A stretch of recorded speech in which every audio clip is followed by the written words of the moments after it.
All right. In a lot of gyms, specifically gyms that do a lot of weightlifting, we see a lot of hip extension. Hip extension is great. We want to be able to recruit the glutes, to extend the hips rapidly, to create power, to be explosive.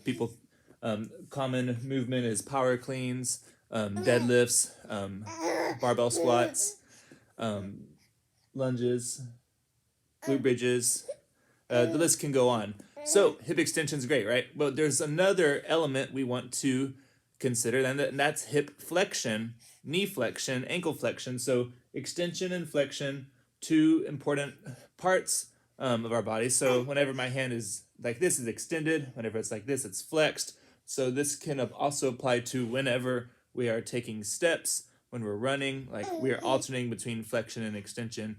And it seems that we do not train hip flexion, knee flexion, as much as we train the extension. So we just want to make sure we're balancing out our body. So two easy exercises that we can incorporate. First one will be for the hips, can be seated L-sits.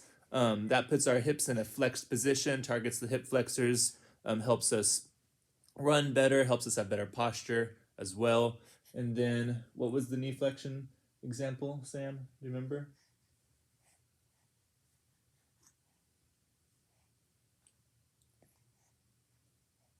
We don't remember.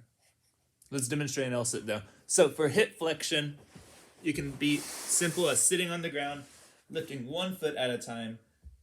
That's a great place to start. If we can do that pretty regularly, we can go both feet. If that's okay, then we can push our hands into the ground and then lift our butt off the ground, really driving the floor away with our palms and lift the hips. So hip flexion, that's a great exercise that we can add into our repertoire. Make sure we're balancing out all the extension and flexion we're doing um, from from a lot of barbell movements.